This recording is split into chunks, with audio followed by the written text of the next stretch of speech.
if you put your focus on what I'm already getting and not what I'm not having, you're seeing things differently.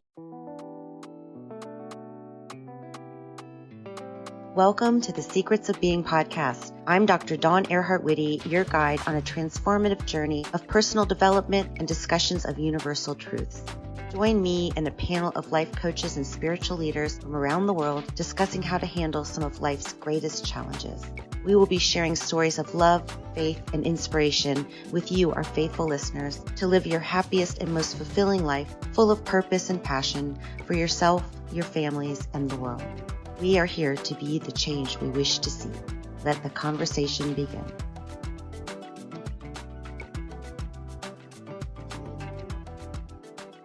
Welcome to the Secrets of Being podcast. I am so thrilled today to have Cornelia Kawann with us today. She is an electrical engineer and she's written 2 books.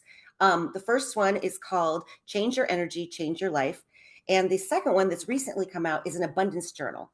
And I always love, first of all, let me welcome Cornelia. Thank you so much for being here. Thank you so much, Dawn, and I'm so pleased to be here and to see you again. And because Dawn was at the book launch for my first book, and it was so exciting to see her, and that I'm allowed to speak to your audience, and I'm really excited. Thank you so much for having me. And she is in Switzerland, so we're different parts of the world, but I'm so glad that our paths crossed. I always like to start my podcast with a quote, and I'm taking one from your book, and I've heard this quote so many times. It's by Nikola Tesla. If you want to find the secrets of the universe, think in terms of energy, frequency, and vibration. And being an electrical engineer, she knows all about energy and electricity and frequencies and things like that. So, Cornelia, can you tell us how you got from being an electrical engineer and branching off into like personal development? Oh, wow, that's a very good question. And and I can honestly tell you for more than half of my life, I lived according to the Newton's rules I learned at school. And they say everything you don't see, you can't touch, and you can't measure, it just doesn't exist. And and with that mindset, I started studying electrical engineering, and yeah, it served me well. But then something really, in a way, yeah, something happened that really changed my life, and it was not something so nice. I got really sick, and the way that was outlined by the traditional medicine, it felt so wrong for me. I just knew that's not my way. That's nothing I want to do. So being an engineer, I thought, I do have this problem. There must be more than one solution to this problem. So I started doing research, and then I listened to podcasts, read a lot of books, and sooner or later, quite soon, I discovered the quantum science, quantum physics, and I thought, wait a minute, it just, in a nutshell, it's just saying everything everything is just energy and has a frequency. So all things, our bodies, but also our thoughts, and even a virus, a bacterium, it just has a frequency, right? And I thought, it opened up a really completely new world to me, because yeah, it shifted a lot. And I thought, yeah, let's work with this approach. And so I just realized, okay, we have our own energy around us, and I started experimenting with it, and I noticed there are actually so many similarities between electric energy and our personal energy. And that's how I really got started. So were you able to heal yourself through your thoughts and your energy, and how did that come about for you? At that time, and then I found it was called biofield method. So it was more about um, healing with frequencies. And it was a method developed by a German doctor. And he developed in a way that was based on quantum entanglement. So I don't know if this is of interest for your audience, if I want to go deeper, but in a way, just saying that things like if you're losing a hair, your hair, or even, you know, if you're clipping your nails or whatever, all your DNA information, it's still in this hair or in this nail, wherever it is. So it always stays connected to your body. And in a way, you can use this quantum entanglement to test out what in a way, what frequencies you're having that do not serve you. And then you can kind of use the same process to send counter frequencies into your body. And these frequencies then can kind of heal you. Can you talk a little bit more about quantum entanglement? Because I've heard it. I know a little tiny, it's this much about it, but can you explain that a Yeah, little bit further? Because it's sure, fascinating. with pleasure. You know, and actually, it's very close to my heart because I love this story. And it was kind of in the 50s, 1950s in CERN. CERN is like this big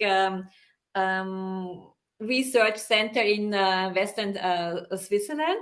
And there is this cyclotron, you know, where they kind of do these very, very fast experiments. And because of the velocity, then they kind of split off certain quarks and protons and whatever, and they can look into it. And so in the 50s, they already used it, and they kind of did some experiments with one of these protons, and kind of they cut it in half, just to say it simple. And the cyclotron is 50 kilometers. So it's partly in Switzerland and partly in France. And so they went to some experimentation in France with the one half of this proton, and the other one stayed in Switzerland.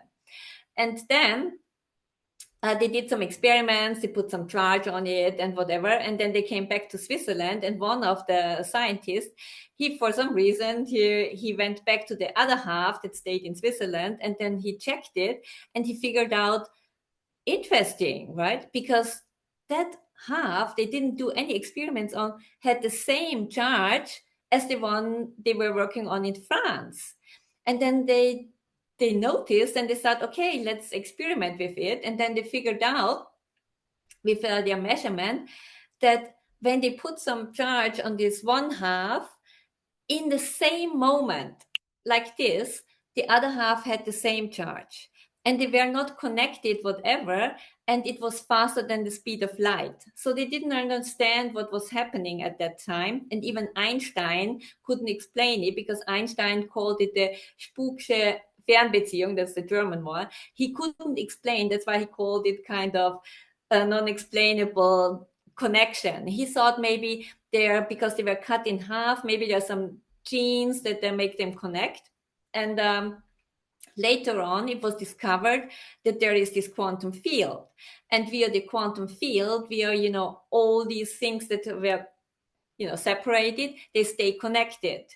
And this quantum field, in a way, the information travels faster than the speed of light.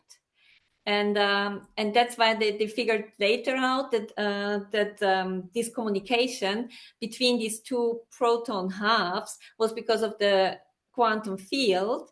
They were connected, and this quantum entanglement, in a way, says it's in the same moment. And then an Austrian physicist, Professor Anton Zeilinger, he won I think it was in 23. He won with two others the Physics Nobel Prize on his work in the quantum field. I love all of these things, right? Because I believe that we're all connected. Everything's connected. We're connected to the plants and the animals and the water and all of it. And so we're definitely connected to each other. And so that's exactly. a beautiful scientific way to show that we're all connected. It's not just spiritual woo-woo stuff. It's real. Yes. And that's why it's so like all this, if you do like energetic healing or energy work, you can be energetically with this other person, because the information travels via the quantum field. Yeah. Well, you know, and I have to share this with the audience. When we first got on the call, we asked each other how we're doing because we haven't talked for a little bit. And you said that you were having a catastrophic, I think was the word, or something happening, but you said it with a smile on your face. And I'm just like, you know, your energy is so beautiful and happy and loving. Have you always been that kind of a person, or is this more a result of all the work that you've been doing energetically? Oh, thank you so much for this really beautiful feedback. And sometimes I think it's so coming from my heart. I sometimes don't even notice, right? And for some people, sometimes I'm saying things that are really, and they don't take it seriously because I'm still laughing. But I think it's because yeah, it's bad, but it's not that bad at all because, we can all manage. But coming back to your question, I think there was another very special moment in my life that really changed a lot. And that was when I was 4 years old. And at that time, I was always so fascinated. But when my mom kind of plugged in the mixer or the vacuum cleaner, and then all of a sudden this magic happened, and I always wanted to know what is in this plug, that makes this so powerful.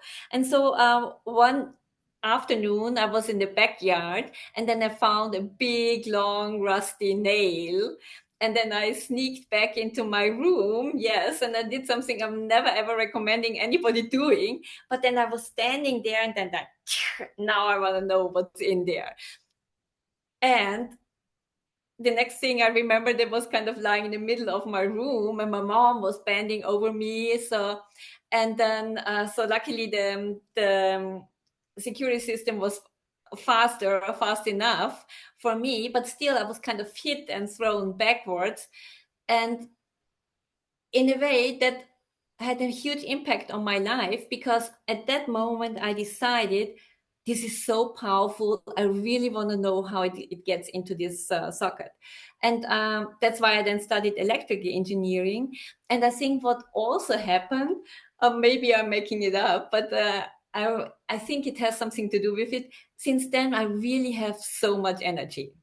So it's there was all maybe, I don't know. For my parents, it was definitely not always easy, but I always had a lot of energy and enjoyed doing so many things. So that's why I think it's natural to me just to have this energy and this spark.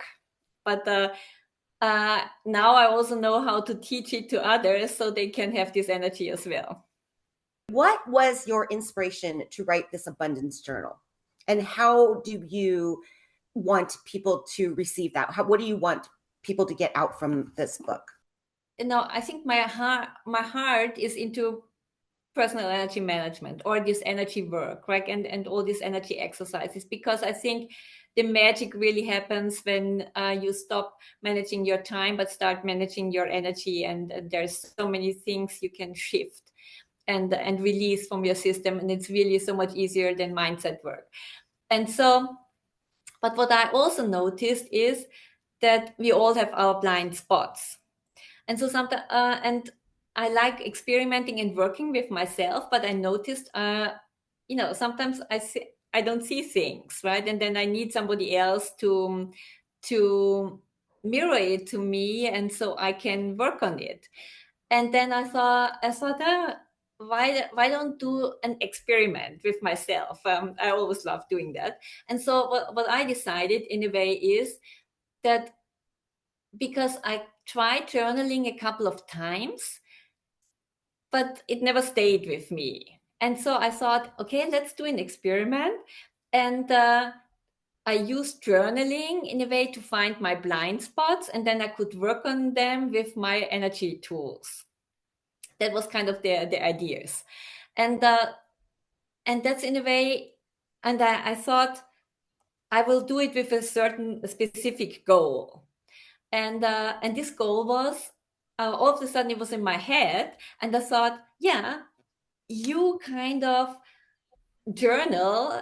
Your goal is, I want to be 6 weeks in Australia in 2025, and I started at the beginning of 2025. So I thought I try to use this a journal or some prompts to get to this goal. And the thing is, it really started. So I started journaling. I really stick with it. I was working with sometimes with the same prompts, and what I noticed is that all of a sudden things changed. So in a way, first of all, my older daughter come to me out of the blue, and she said, "Mom, I think it would be nice that we go to Australia." I haven't told her about the whole experiment. So out of the blue, she came here and they said, I have still my corporate job. And they said, if you really want to go there, 6 weeks is the minimum. And never ever anybody at my corporate job had 6 weeks paid leave off. So yeah, maybe I check it out. And so then I spoke with my boss, and it was so interesting because he really looked at me and said, "Yeah, why not?" I didn't even have to argue. And then and I said, "Oh, okay." There are less and less obstacles around. And then the third thing is I wanted to buy an apartment, and then I said to my daughter, it's possible now here, but we will need the money for the apartment, so we can't go this year. And then out of the blue, all of the sudden, this whole apartment project was postponed by a year. And, and so and then I said, in a way now really we should go, right? And then so that's why I got into it. And then I started kind of really setting up the journal in a more structured way. And in a way, the idea behind the journal, there are two ways. Either to use it really for, you have a goal and you kind of remove all these blockades while writing. And on the other side, I also noticed by myself, with these changing energies around, around us on Earth, I noticed abundance is not about money anymore. Of course, it's important. We need money to have a good life, right? But abundance is so much bigger, right? And it's about how we feel, which people are around us. And so I figured out there is this new abundance, and I wanted to catch this idea of this new abundance in the journal. I love that you said that, because we think abundance just means material things, physical things, but abundance can mean happiness, peace, joy, laughter, love, all of those amazing things that make our lives worth living. Yes, So so true. did you come up with all of these prompts on your own? How did you create these? I read a lot about it. I researched, and so and I experimented with myself, and I figured out this one worked the best for me. And so and then I figured out, I really want to have somebody supporting the journal should support somebody really for a year, because and you can split it in different things because you have different goals or whatever, so it must not necessarily be a year. But I noticed also with my energy work, real transformation, if you really want to have something big, right, then it takes time. And to make it a little bit more entertaining, I thought, okay, we have some prompts, they're always the same, and some prompts they are changing to make it not so repetitive. And what I also wanted to have it, as you said, that there's joy and fun.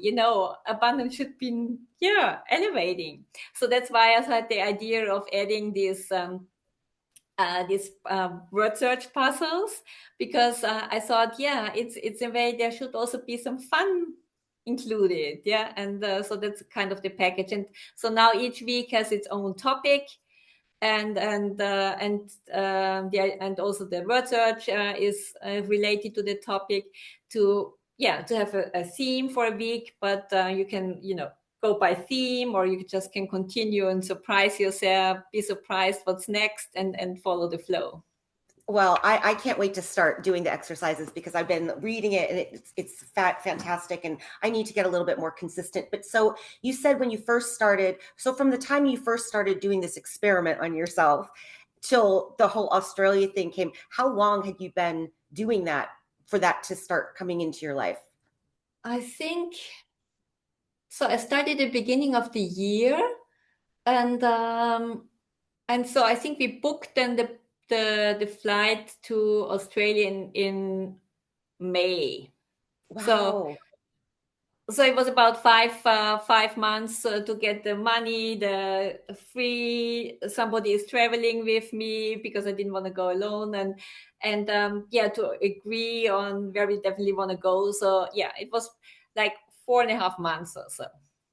Wow, that's amazing. So, I mean, it definitely works. And were there other things happening in your life that also manifested because of your practices? Yeah, like the fun thing is it's the journal itself now, right? Because of course there is a high energy and high frequency also in the journal, and there was the official launch was just last Thursday, so a week ago, where we had the official launch party in Zurich, and it was a little bit challenging at the beginning because it's Mercury retrograde. So a couple of things went off, but then we really had a very cool event.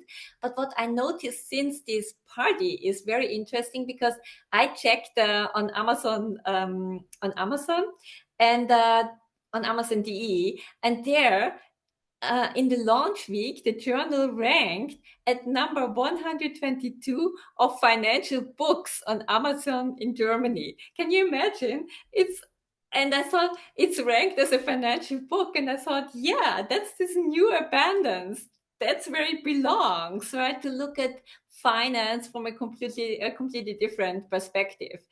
So that was one thing, and then this week, really, a lot of very interesting things happened because on Saturday, all of the sudden, a good friend, I haven't spoken to her for really for months, I have to admit. And she just anyway called me and she said, we have this huge champagne party and I'm the moderator of this. And do you want to be my plus one? And it's black tie. You have to really come with a long dress and we will drink a lot of champagne. There's a dinner. And so she just invited me there and I met so many interesting people. So a lot of I got some new clients, some job opportunities, or not cooperation opportunities came from there, and yeah. I'm speaking, this week I've been speaking now on 3 podcasts. I got new clients. So this week was really very, very special. Well, congratulations. And again, what you just said, abundance doesn't always just show up as money. Connections, Exactly. having fun, having a beautiful night, having your friend reach out to you. I mean, all of that is like you're bringing in good, positive things that are moving you forward. So I think sometimes people get frustrated because they want it now. I want it now. And it's like, no, that's not how it works. Mhm. It's divine time. It happens in the right order and the right timing. And we just have to be patient and kind of, put it out into the universe and see what happens. Yeah, well, what I noticed is what made a big switch in my life is when I started writing down what I got today, right? And it must not necessarily be, as you say, money. It can be somebody invites me to a coffee or, you get a compliment at the supermarket. There are so many things you're really receiving without even noticing. And once I started putting the focus there, right?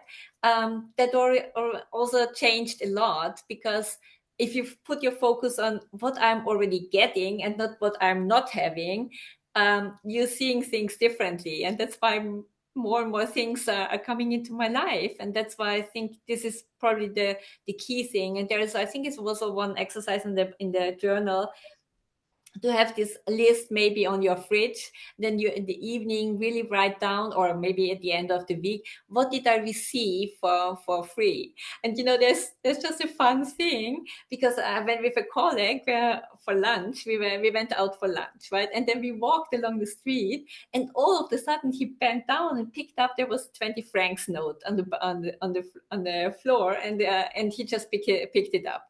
And I thought, then I thought, why did he get it and not me? And then we went to get our lunch, and then he paid for my lunch. He invited me, and so it was, so we both had something of it. And I thought, well, how selfish I am that I think, why don't I get it and he? But so it's also, all these little things, and they're joyful. Your energy is so beautiful. I could talk to you forever just because you're just so positive and your happiness is infectious. Cornelia and I had a little bit of technical difficulty, but while we were on that little break, I looked down on my notepad and I was saying to her, her energy is contagious. It is just so upbeat and happy. Like I feel happy just talking to her and listening to her. But you were telling us the story about how your coworker took you to lunch because he found the money. Well, I looked down at the quote at the bottom of the notes that I had taken before the podcast, and it says, "Let us be grateful to the people who make us happy. They are the charming gardeners who make our souls blossom." And that's by Marcel Proust. But that's exactly how I feel about you. You are Oh, such a beautiful light, and I just love being around your energy. I would thank love you for so you. much, Dawn. Thank you. It means a lot to me. Thank It's you. so true. I mean, anybody who watches this, I'm sure they're going to come away with, some positive energy of their own. But would you like to tell people where they can find you, find out more about you, your books, and then also leave them with something that you think is like super important that you want them to take away from today's podcast? Okay, thank you so much for the possibilities. My books, they're all on Amazon, but you can also get them at any bookstore. Maybe they need to order it. And and where can you find me? Yeah, my homepage is corneliakawann in one word.com. And if you're really very brave or very interested, I'm still offering this year 30 minutes complimentary personal energy strategy session. So you can come with one problem or one topic you want to look into, and then we can look into it together and see what we can do with your energy. And I'm very happy to offer that. And what's the thing I wanna pass on? And I think what's really very, very important, at least for me, and I think it fits very well what you said before. Most people, they don't remember what you really said, but in a way they remember how you made them feel them. Yeah, I think it's written all over the place because I love this thought, and this is: your energy is your business card, because your energy is always with you. You can't just leave it at home or you can forget about it, but people feel who you are, what you're standing for. And I think now with these changing energies and changing times, it will be more and more important that we connect with these energies, and that you, in a way, make sure that this what people are feeling about you is actually what you're really standing for. And that's why I think it's so important to learn how to manage your own energy. Oh, I love that. And I know that anybody who comes in contact with you is better for it. One of my favorite quotes is, "Leave people better than when you found them." And I know that you do that. So thank you so much Oh, for sharing your book, your wisdom, your energy, your light with us on the Secrets of Being podcast. And reach out to Cornelia. Your life will be changed for the better. I'm sure of it. So thank you thank for you so much, Dawn. But you're doing so much as well, and just sharing all your insights on your amazing podcast. And I'm really very, very honored that I'm now a part of it. And it's so incredible that you're holding this space for all these speakers and all your audience. And you're definitely making the world a better place. And so I'm very grateful that we are connected, and that I know you. And thank you so much for everything what you're doing and the impact you're making in the world. Oh, thank you, Cornelia. Well, thank you again for being on the Secrets of Being podcast. Thank you all for joining, and we'll see you next time. Thank you for tuning in to the Secrets of Being podcast. We appreciate your time and support. If you enjoyed this episode, please like, share, and subscribe to stay updated with more inspiring content. For further inspiration, visit thesecretsofbeing.com and join our community. Until next time, stay inspired and keep unlocking the secrets of being.